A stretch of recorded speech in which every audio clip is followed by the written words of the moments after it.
Hello friends, welcome back to our channel. எல்லோரும் ஹாப்பியாக ஆரோக்கியமாக இருப்பீங்க நம்புகிறேங்க. ஒரு சூப்பரான வீடியோட தாங்க வந்திருக்கிறேன். குழந்தைங்க லஞ்ச் பாக்ஸ்க்கு ரொம்ப ஈஸியாகவும் இருக்கணும், அதே சமயம் ரொம்ப ஹெல்த்தியாகவும் இருக்கணும் நம்ம யோசிப்போம். அதுக்காக மண்டே டு சாட்டர்டே 6 வகையான லஞ்ச் பாக்ஸ் ரெசிபிஸ் தாங்க இந்த வீடியோவில் பார்க்க போகிறோம். ஸ்கிப் பண்ணாமல் ஃபுல்லாக பாருங்கள், கண்டிப்பாக உங்களுக்கு யூஸ்ஃபுல்லாக இருக்கும். என்ன ரெசிபிஸ்னு வாங்க வீடியோக்குள்ளே போய் பார்க்கலாம். சண்டே அப்படின்னாவே குழந்தைங்களுக்கு மட்டும் இல்லைங்க, நமக்குமே சண்டே ஃபுல்லாக ரெஸ்ட் எடுத்துகிட்டு அடுத்த நாள் செய்யறதுக்கு கொஞ்சம் டயர்டாக இருக்கிற மாதிரி தாங்க ஃபீல் ஆகும். ஸோ ரொம்ப ஈஸியான ரெசிபியாக தான் இன்றைக்கி செஞ்சுருக்கிறேன். அதுவும் ஹெல்த்தியாகவும் இருக்கும். கத்திரிக்காய் நிறைய குழந்தைங்க சாப்பிட மாட்டாங்க, பட் இது போல் செஞ்சு பாருங்கள், கண்டிப்பாக விரும்பி சாப்பிடுவாங்க.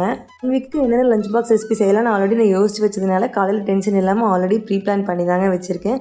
வீட்லேயே ஒரு 5-6 கத்திரிக்காய் இருந்ததுங்க. அதை இது போல் கட் பண்ணிவிட்டு எப்பவுமே அறியும் போது தண்ணிக்குள்ள இது போல் உப்பு போட்டு வச்சிட்டிங்கன்னா கருக்காது. பண்ணதுக்கப்புறம் பார்த்தீங்கன்னா ஒரு கடாயில் ஒரு 1 டேபிள் ஸ்பூன் அளவுக்கு குழம்பு மிளகாய்த்தூள், இது வீட்லேயே அரைச்சது தாங்க. கூடவே மஞ்சத்தூள் கொஞ்சமாக தேவையான அளவுக்கு உப்பு போட்டுக்கலாங்க.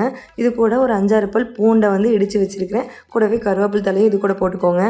சும்மாவே இந்த சாதம் செய்யறதுக்கு 1/4 மணி நேரம் அவ்வளோதாங்க ஆகும். ரொம்ப ஈஸியாக செஞ்சிடலாம். இப்போ இது கூட தேவையான அளவுக்கு எண்ணெய் ஊற்றிக்கலாங்க. லஞ்ச் பாக்ஸ் ரெசிபியாக மட்டும் இல்லைங்க, சாதம் மீதி ஆயிடுச்சுன்னா கூட நீங்கள் இந்த மாதிரி ட்ரை பண்ணி பார்க்கலாம். டேஸ்ட்டு சூப்பராகவே இருக்கும். இப்போ இது கூட நம்ம வாஷ் பண்ணி வச்சுருக்கிற கத்திரிக்காயும் ஆட் பண்ணிக்கலாங்க. கத்திரிக்காய் நல்லா சன்னமாக வச்சுக்கோங்க. என்னடா அடுப்பில் வைக்காமே கிளறிட்டு இருக்குன்னு பார்க்குறீங்களா? இப்போ எல்லாத்தையும் ஒரே வேலையில் டக்குன்னு இது போல் போட்டதுக்கப்புறம் அடுப்பில் வச்சா சரிங்க, வேலையே முடிஞ்சுது. மசாலாக்கெல்லாம் ஆட் பண்ணுறங்காட்டி கரிஞ்சிரும் அப்படிங்கிறக்காக ஃபஸ்ட்டு கடாயிலேயே எல்லாத்தையும் ஆட் பண்ணிவிட்டு மிக்ஸ் பண்ணதுக்கப்புறம் அடுப்பில் வச்சுக்கலாங்க. இப்போ கொஞ்சம் கொஞ்சமாக தண்ணி தெளித்து ஒரு கத்திரிக்காய் வேகிற டைம் மட்டும்தாங்க நமக்கு. பிடிக்காமல் இருக்கிற அளவுக்கு தண்ணி விட்டு ஒரு 10 நிமிஷம் மூடி போட்டு வேக வச்சா போதுங்க. இடையில அப்பப்போ எடுத்து கிளறி விட்டுக்குங்க, அப்போ தான் பேர்ன்ட் ஆகாமல் இருக்கும். ரெசிபி செய்யறதுக்கு நமக்கு சாதம் செய்யும்போது கொஞ்சமாக எடுத்து வச்சாலே போதுங்க. தனியாக இதுக்கு வேலை செய்யணும் அப்படின்னு எந்த அவசியமும் இல்லை. டேஸ்ட்டுமே சூப்பராக இருக்கும். இதை நல்லா மிக்ஸ் பண்ணி விட்டு மூடி வச்சு கொஞ்சம் வேக வச்சிடலாங்க. கத்திரிக்காய் நல்லா வெந்து வரட்டும். அருமையான கத்திரிக்காய் சாதத்தை நீங்கள் நல்லெண்ணெயில் செஞ்சால் கூட டேஸ்ட் இன்னுமே என்ஹான்ஸ் ஆகி காட்டுங்க. அது பூண்டோட டேஸ்ட்டு அதுக்கப்புறம் இந்த கத்திரிக்காயில் சேர்ந்து வரும்போது அருமையாக இருக்கும். இப்போ பாருங்கள், 10 நிமிஷத்தில் அருமையாக கத்திரிக்காய் வெந்துருச்சு. இப்போ வடித்த சாதத்தை இது கூட உள்ளே போட்டு கிளறினா சூப்பராக கத்திரிக்காய் சாதம் ரெடி ஆயிடுச்சுங்க. எப்போயுமே கத்திரிக்காய் சாதம் செஞ்சேன்னா அதுக்கு சைடிஷ் பார்த்தீங்கன்னா ஆம்லெட் தான் போடுவேன். இந்த வீடியோ கரெக்டாக புரட்டாசி மாதத்தில் எடுத்தங்காட்டி ஆம்லெட் சைடிஷாக செய்ய முடியல. ஸோ சிப்ஸ் வச்சு மேனேஜ் பண்ணிவிட்டேன். கிளறி விட்டால் பாருங்கள், பார்க்குறக்கே அருமையாக இருக்கும். சூப்பரான கத்திரிக்காய் சாதம். காரம் மட்டும் நம்ம குட்டீஸ் எந்த அளவுக்கு சாப்பிடுவாங்களோ தகுந்த மாதிரி போட்டுக்கோங்க.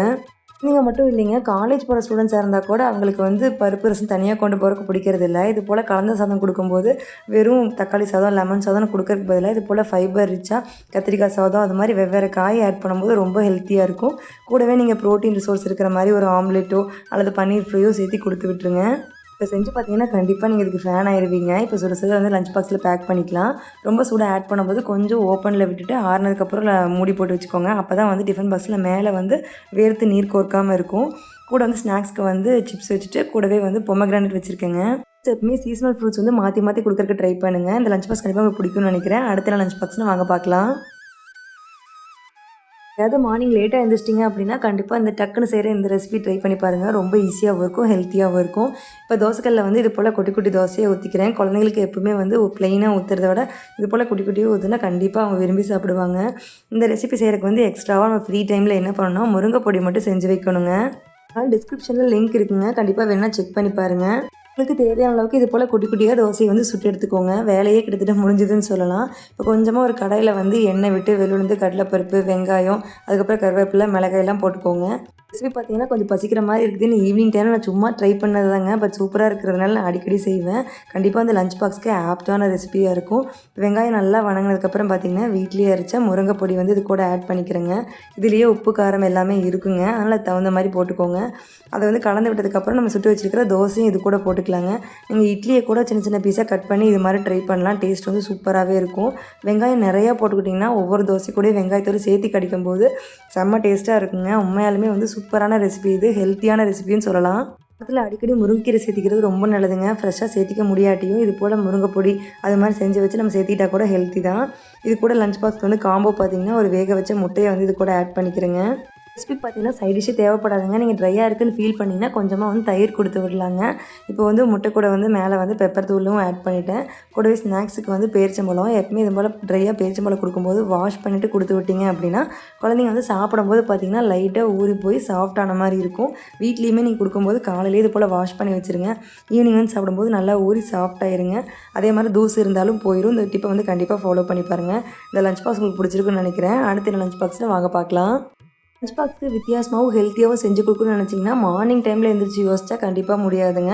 ஃப்ரீயாக இருக்கிற டைமில் இது போல் வந்து ஒரு சார்ட் ரெடி பண்ணி வச்சுக்கிட்டு அதுக்கு தகுந்த மாதிரி செஞ்சோம்னா தான் வந்து நியூட்ரிஷன் இருக்கிற மாதிரி நம்ம பார்த்து செய்ய முடியும். ஸோ ஃப்ரீ டைமில் இது போல் சார்ட் போட்டு வச்சுக்கோங்க. இன்றைக்கி வந்து வெனஸ்டே என்ன லஞ்ச் பாக்ஸ் கொடுத்து விடுறேன்னு பார்த்தீங்கன்னா சொரக்காயும் முட்டையும் வச்சு சூப்பரான கலந்த சாதம் தான். செம்ம டேஸ்ட்டாக இருக்கும்.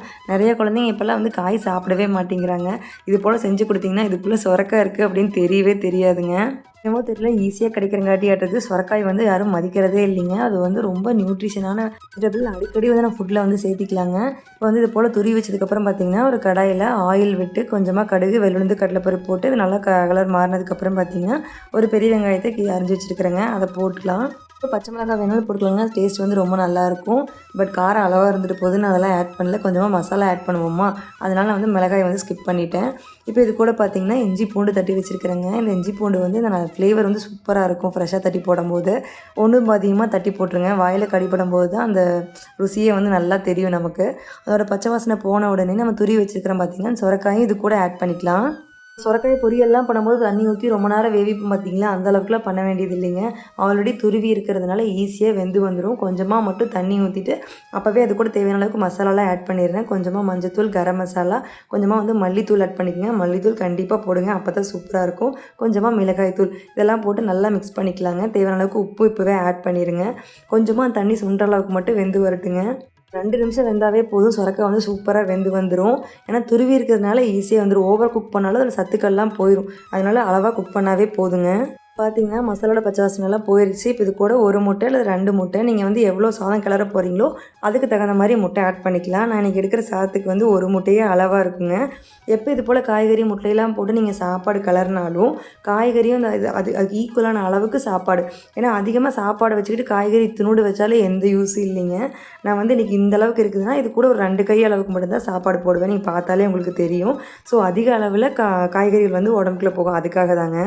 இதே மாதிரி மெத்தடில் சேமியா வேக வச்சு அதை கூட இது கூட ஆட் பண்ணலாம். சூப்பராக இருக்கும். நான் வந்து ட்ரை பண்ணியிருக்கிறேன். உங்களுக்கு பிடிச்சிருந்தா அதையும் ட்ரை பண்ணி பாருங்கள். இப்போ வந்து நல்லாயிட்டு கிளறி விட்டுட்டிங்கன்னா சூப்பராக இருக்குங்க. ஒரு சுரக்காய் முட்டை சாதம் இது வரைக்கும் நீங்கள் கேள்விப்படாத காம்பினேஷனாக இருக்கும்னு நினைக்கிறேன். ஆல்ரெடி செஞ்சு பார்த்துருந்தீங்கன்னா கண்டிப்பாக மறக்காமல் கமெண்ட்டில் சொல்லுங்கள். ஹெல்த்தி அண்ட் குயிக்கான ஒரு ரெசிபிங்க. செம்ம டேஸ்ட்டாக இருந்துச்சு. அது இந்த இஞ்சி பூண்டு போட்டதுக்கு டேஸ்ட் வந்து அவ்வளோ என்ஹான்ஸ் ஆகி காட்டியிருந்தது. இன்றைக்கி வந்து இப்போ லஞ்ச் பாக்ஸ் வந்து இதை பேக் பண்ணிடலாங்க. லஞ்ச் பாக்ஸ் ரெசிபி நான் போன டைம் ஷேர் பண்ணியிருந்தப்போ நிறைய பேருக்கு யூஸ்ஃபுல்லாக இருக்குது. வந்து வீக்லி ஒன்ஸாவது இது போல் போட்டிங்கன்னா எங்களுக்கு வந்து ரொம்ப ஹெல்ப்ஃபுல்லாக இருக்குன்னு சொல்லியிருந்தீங்க. இதனால் முடிஞ்ச அளவுக்கு அடிக்கடி வந்து இது போல் லஞ்ச் பாக்ஸ் ரெசிபி வந்து நான் வந்து ஷேர் பண்ணுறேங்க. கண்டிப்பாக நீங்கள் வந்து எனக்கு சப்போர்ட் பண்ணணும். இதுக்கு சைடிஷ்க்கு பார்த்தீங்கன்னா கொஞ்சமாக வந்து தயிர் வச்சுட்டு மேலே வந்து மசாலா தூள் வந்து ஸ்ப்ரிங்கிள் பண்ணி விட்டுருந்தேங்க. இப்போ இந்த லஞ்ச் பாக்ஸ் உங்களுக்கு பிடிக்கும்னு நினைக்கிறேன். அடுத்த லஞ்ச் பாக்ஸ் ரெசிபின்னு வாங்க பார்க்கலாம். பார்த்தாலும் வாரம் முழுக்க சாப்பாடு தோசைன்னு கொடுத்தா குழந்தைங்க ரொம்பவே கண்டாயிருவாங்க. ஸோ ஹெல்த்தியாகவும் இருக்கணும், ஆனால் கொஞ்சம் ஃபேன்சியாகவும் இருக்கணும் அப்படிங்கிறக்காக இந்த வாட்டி பாஸ்தா தாங்க ட்ரை பண்ணியிருந்தேன். பட் ஹெல்த்தி வெர்ஷனாக இருக்கும் கண்டிப்பாக. நான் வந்து வீட்லேயே தான் மோஸ்ட்லி பாஸ்தா நூடுல்ஸ்லாம் செய்வேன். ரேராக எப்போவாவது வந்து இந்த ஸ்டோர் பாட் நூடுல்ஸ்லாம் வந்து யூஸ் பண்ணுவேன். இன்றைக்கி வந்து கொஞ்சமாக அந்த ஸ்பைரல் பாஸ்தா தான் எடுத்திருக்கிறேன். தண்ணிக்குள்ளே போடும்போது எப்போவுமே பார்த்திங்கன்னா நல்லா இந்த வேலை தலை கொதிக்கணும். அப்போ தான் போடணும் இல்லையா, முன்னாடியே போட்டிங்கன்னா அடியில் போய் ஒட்டிக்குங்க.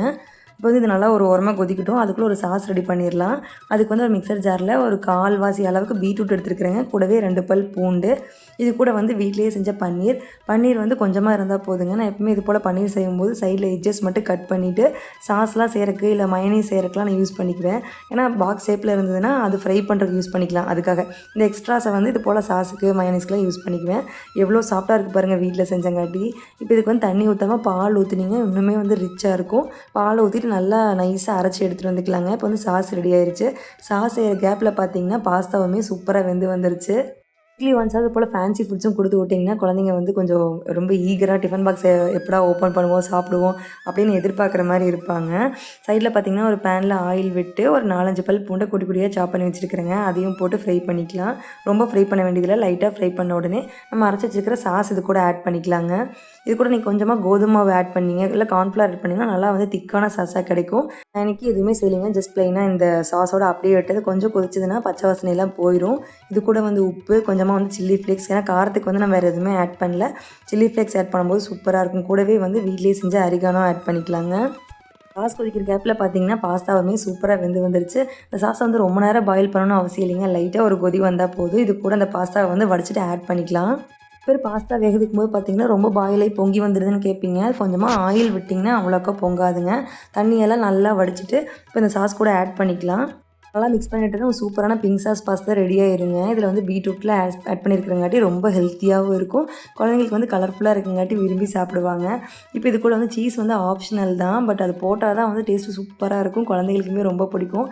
அடிக்கடி ஆட் பண்ணுறது தப்பு தாங்க. பட் ரேராக எப்போவாது சீஸ் ஆட் பண்ணலாம். நான் ஹோம்மேட் சீஸ் ரெசிபியும் வந்து வீடியோ போட்டிருக்கிறேன். நான் டிஸ்கிரிப்ஷன் லிங்க் கொடுக்குறேன், வேணும்னா செக் பண்ணி பாருங்கள். இது நல்லா மிக்ஸ் பண்ணிக்கலாம். எப்பவுமே சீஸ்லாம் ஆட் பண்ணும்போது லஞ்ச் பாக்ஸ் கொடுத்து விட்றோம் அப்படின்னா கொஞ்சம் திக்கான மாதிரி ஆயிருங்க. அதனால கொஞ்சம் கொல கொலன்னு இருக்கிற மாதிரியே பேக் பண்ணிடுங்க. அப்போ தான் மத்தியானத்துக்கு போல் வரும்போது இஞ்சினாலும் வந்து கெட்டியாகாமல் ஓரளவுக்கு சாப்பிட்றதுக்கு வந்து சூப்பரான கன்சிஸ்டன்சியில் இருக்கும். பிங்க் சாஸ் பாஸ்தா கூட ஆட் பண்ணுறதுக்காக தாங்க கார்ன் வந்து வேக வச்சுருந்தேன். பட் சுத்தமாக மறந்துட்டேன். அதுக்கப்புறம் தான் ஞாபகம் வந்து சரின்னு சொல்லி அந்த கார்னையும் இதுக்குள்ளே போட்டாச்சு. பார்க்குறக்கே அந்த கலர் காம்பினேஷன் வந்து சூப்பராக இருந்தது. தேர்ஸ்டே லஞ்ச் பாக்ஸ் பார்த்திங்கன்னா பார்க்கறக்கே கலர்ஃபுல்லாக இருக்கிற கார்ன் பீட்ரூட் பாஸ்தா ரெடி ஆயிடுச்சு. கண்டிப்பாக அவங்க கிட்ஸுக்கு செஞ்சு கொடுத்துட்டு என்ன சொல்கிறாங்க அப்படிங்கிறத கமெண்ட்டில் சொல்லுங்கள். அடுத்த என்ன லஞ்ச் பாக்ஸ் ரெசிபின்னு வாங்க பார்க்கலாம். 1 வீக்கு நம்ம வந்து லஞ்சு, பிரேக்ஃபாஸ்ட்டு, டின்னர்னு என்னென்ன சமைக்கிறோம், லஞ்ச் பாக்ஸ்க்கு என்ன கொடுத்து விட்றோம் எல்லாமே பிளான் பண்ணிக்கிறதுனால கொஞ்சம் சில வேலைகளை வந்து நான் முழுதி நாளே செஞ்சு வச்சுக்கோங்க. நேற்று நைட்டு வந்து சப்பாத்தி செஞ்சுருந்தேன்.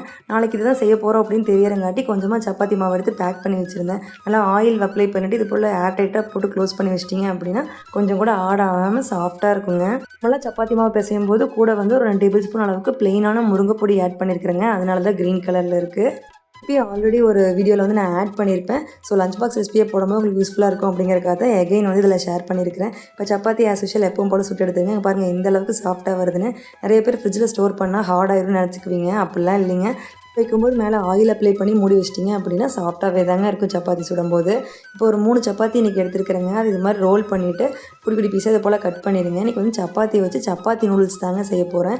எப்போவுமே இந்த ஒரே மாதிரி செய்யாமல் வந்து டிஃப்ரெண்ட்டாக செஞ்சு கொடுக்கும்போது குழந்தைங்க வந்து விரும்பி சாப்பிடுவாங்க.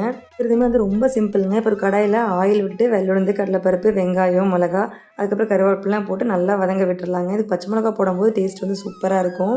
பிளான் பண்ணி ஆல்ரெடி மாவு பிசைஞ்சுங்காட்டி பார்த்தீங்கன்னா டக்குன்னு வேலை முடிஞ்சுது. எப்பவுமே இது போல் முன்னாடியே வந்து பிளான் பண்ணி வச்சுக்கோங்க. இது கூட வந்து இஞ்சி பூண்டு விழுந்து இடித்து வச்சுருக்கிறேங்க. அதையும் ஆட் பண்ணிக்கலாம். அதில் பச்சை வாசனை போகிற வரைக்கும் நல்லா வதக்கி விட்டுக்கோங்க. இப்போ இது கூட ஒரு தக்காளி இருந்தால் தாங்க நல்லா சாசியாக கிடைக்கும். அதுக்காக தான் எப்போவுமே வந்து இப்போ சப்பாத்திலாம் சப்பாத்தி ஆகட்டும், பூரி ஆகட்டும், அது மீதியானாலுமே இது போல் தான் செய்வேன். டேஸ்ட் வந்து சூப்பராக இருக்கும். இப்போ உப்பு போட்டுட்டு நல்லா வதங்க விட்டுறலாங்க. இது கூட மசாலா பார்த்திங்கன்னா கொஞ்சமாக கரம் மசாலா, கொஞ்சமாக வீட்டு மிளகாய் தூள், கூட வந்து கொத்தமல்லி தூள் கண்டிப்பாக ஆட் பண்ணிக்கோங்க. அதுதான் வந்து சூப்பரான டேஸ்ட்டும் ஒரு நல்லா பதமும் கொடுக்கும். இப்போ இது கூட தண்ணி ஊற்றிட்டு அது நல்லா கொதிக்க விட்டுறலாங்க. பச்சை வாசனை போகிற வரைக்கும் வதக்கிடலாம். அது மூடி வச்சிடலாங்க. இப்போ பார்த்திங்கன்னா நான் ஸ்கூல் படிக்கும்போது எங்கள் அம்மா எனக்கு செஞ்சு கொடுப்பாங்க. சூப்பராக இருக்கும். எப்படா லஞ்ச் பீரியட் வரும் அப்படின்னு சொல்லி பார்த்துட்ருப்பேன்.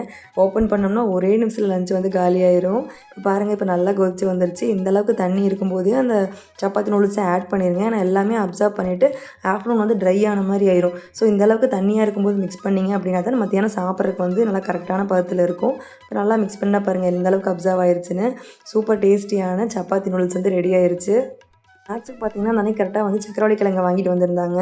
கொஞ்சமாக இதை வந்து வேக வச்சுட்டு அது மேலே நாட்டு சக்கரை தூவி சாப்பிட்டோன்னா சூப்பராக இருக்கும். இதை வந்து காரமெல்லாம் போட்டு ஃப்ரை பண்ணலாம். அதுவுமே சூப்பராக தான் இருக்கும். தயிர் சாதத்துக்கு ட்ரை பண்ணுவோம் அப்படி. எனக்கு சப்பாத்தி நூடுல்ஸ் வந்து ஸ்பைஸியாக இருக்கிறதுனால இது வந்து ஸ்வீட்டாக இருந்துட்டு போகுதுன்னு சொல்லி இந்த காம்பினேஷனில் லஞ்ச் பாக்ஸ் வந்து பேக் பண்ணியாச்சு. கண்டிப்பாக இது வந்து ஒரு ஹெல்த்தியான ரெசிபியாக தான் இருக்கும். வீட்டில் வந்து ட்ரை பண்ணி பாருங்கள். ஸோ ஃப்ரைடே லஞ்ச் பாக்ஸ் இதுதாங்க. நெக்ஸ்ட் டே வந்து என்ன லஞ்ச் பாக்ஸ் செஞ்சு கொடுத்தேன்னா வாங்க பார்க்கலாம். வீடியோஸ் ரெகுலராக பார்த்தவங்களுக்கு தெரியுங்க. நான் எப்பவுமே மைக்ரோ கிரீன்ஸ் வந்து வீட்லேயே வந்து பேட்சாக வந்து வளர்த்துக்குவேன். ரொம்ப சிம்பிள் தாங்க. மைக்ரோ கிரீன்ஸ் எப்படி வளர்த்தணும்னு தெரியணும்னா கீழே டிஸ்கிரிப்ஷனில் லிங்க்கும் இருக்குது. ஒன்றும் இல்லை, நம்ம ஒரு விதை போட்டு வளர்த்தும் போது 2 இலை மட்டும் வந்திருக்கும் பார்த்தீங்களா, அந்த ஸ்டேஜில் ஹார்வெஸ்ட் பண்ணால் அதுக்கு பேர் தாங்க மைக்ரோ கிரீன்ஸ். நான் இன்றைக்கி ஹார்வெஸ்ட் பண்ணியிருக்கிறது வந்து வெந்தயக்கீரையில் ஹார்வெஸ்ட் பண்ணியிருக்கிறேங்க. கீரையை வளர்க்குறதுக்கு பதிலாக 2 இலையோட கட் பண்ணோம்னா அதில் கீரையை விட அதிக அளவு சத்து இருக்குதுன்னு சொல்லி சயின்டிஃபிக்காக ப்ரூவ் பண்ணியிருக்கிறாங்க. இது வந்து ஓவர் குக் பண்ணக்கூடாது. ஸோ அதனால் வந்து லைட்டாக இது போல் சாப் பண்ணிவிட்டு சப்பாத்தி மாவு பிசையும்போது உள்ளே இது போல் ஆட் பண்ணிட்டோம் அப்படின்னா மேத்தி பராத்தா மாதிரி இருக்கும். ஸ்பைசினஸ்க்காக கொஞ்சமாக மஞ்சத்தூள், கரம் மசாலா, அப்புறம் உப்பு, அப்புறம் வந்து சீரகத்தூள்லாம் போட்டிருக்கிறேன். இது ஊற வைக்கணும்ல அவசியம் இல்லைங்க. மாவு மாதிரி பிசைஞ்சிட்டு அப்புறம் டக்குன்னு வந்து நம்ம திரட்ட ஆரம்பிச்சிடலாம். ஆஸ் யூஷுவல் சப்பாத்தி மாதிரி நல்லா பெருசாக திரட்டிட்டு இதுக்கு வந்து ஒரு சின்ன ஒரு அச்சு வச்சு நல்லா இது போல் ரவுண்டாக வந்து கட் பண்ணி எடுத்துக்கலாங்க. இப்போ தனித்தனியாக குக் பண்ணி எடுத்துக்கோங்க. யூஸ்வலாக சப்பாத்தி பண்ணி கொடுக்குறத விட கொஞ்சம் டிஃப்ரெண்ட்டாக செஞ்சு கொடுக்கும்போது வந்து அவங்களுக்குமே ஒரு சாப்பிட்ற ஈகர்னஸ் வரும் அப்படிங்கிறக்காக தான் இது மாதிரி பண்ணுறது. இப்போ இருக்கிற அம்மாக்கள் வந்து வேலை செய்கிறமேன்னு யோசிக்க மாட்டாங்க. எப்படியாவது குழந்தைங்க ஹெல்த்தியாக சாப்பிட்டா போதும் தான் நமக்கு வந்து மைண்ட் செட் இருக்கும். அதனால நம்ம எப்பவும் செய்கிறத விட ஒரு 5 மினிட்ஸ் எக்ஸ்ட்ரா நம்ம வேலை செய்கிறோம், அவ்வளோதான். கண்டிப்பாக குழந்தைங்களுக்காக நம்ம செய்யலாங்க. இப்போ வந்து இது கூட வந்து பன்னீர் வந்து கொஞ்சமாக பட்டரில் ஃப்ரை பண்ணிக்கோங்க, டேஸ்ட் நல்லாயிருக்கும். இங்கே நான் பட்டர் இல்லைங்காட்டி ஆயிலே ஃப்ரை பண்ணிக்கிறேன். ஜஸ்ட்டு குழம்பு மிளகாய் தூள் அப்புறம் உப்பு மட்டும் போட்டு லைட்டாக ஃப்ரை பண்ணி எடுத்துக்கலாங்க. இப்போ நம்ம சுட்டு வச்சிருக்கிற சப்பாத்தியில் வந்து இது போல் வந்து சைடில் வந்து ஃபில் பண்ணி க்ளோஸ் பண்ணி இது கூட சீஸ் வச்சிங்க அப்படின்னா நமக்கு டாக்கோஸ் மாதிரி கிடைக்கும். கொஞ்சம் எப்பவும் யூஸ்வலாக செய்கிறத டிஃப்ரெண்ட்டாக செய்யும்போது அவங்க விரும்பி சாப்பிடுவாங்க இல்லையா, அதுக்காக தான் இந்த மாதிரி ஷேப்பில் செய்கிறது. இப்போ இது மாதிரி எல்லாத்துலேயும் வந்து உள்ளே ஸ்டஃப் பண்ணி வச்சதுக்கப்புறம் இது ஒரு 2 நிமிஷம் வந்து பட்டர் போட்டு இது போல் 2 சைடும் ஃப்ரை பண்ணி எடுத்தீங்க அப்படின்னா சூப்பராக வந்து பன்னீர் டாக்கோஸ் நமக்கு கிடச்சிருச்சு. சீஸெல்லாம் மெல்ட் ஆகி சாப்பிட்றதுக்கு அவ்வளோ சூப்பராக இருக்குங்க. லஞ்ச் பாக்ஸ் கொடுத்தாலும் மதியம் வரைக்கும் கூட அப்படியே இருக்கும், செம்ம டேஸ்ட்டாக இருக்கும். ட்ரை பண்ணி பாருங்கள். இது ஒரு ஹெல்த்தியான ஈவினிங் ஸ்நாக்ஸாக கூட நீங்கள் வந்து ட்ரை பண்ணலாம். இவ்வளோதாங்க, நான் வீடியோட எண்டுக்கு வந்தாச்சு. இவ்வளோ நேரம் வீடியோவை பொறுமையாக பார்த்ததுக்கு ரொம்ப தேங்க்ஸுங்க. கண்டிப்பாக நான் சொல்லியிருந்த ரெசிபிஸ் வந்து உங்களுக்கு வந்து யூஸ்ஃபுல்லாக இருக்கும்னு நினைக்கிறேன். ஒவ்வொன்றா குழந்தைகளுக்கு வந்து ட்ரை பண்ணி பார்த்துட்டு என்ன ரெஸ்பான்ஸ் பண்ணுறாங்கன்னு சொல்லி கமெண்ட்டில் வந்து சொல்லுங்கள். நெக்ஸ்ட் இதே போல் யூஸ்ஃபுல்லான வீடியோவில் பார்க்கலாம். அல்லது பை ஃப்ரம் இந்த கௌதம்.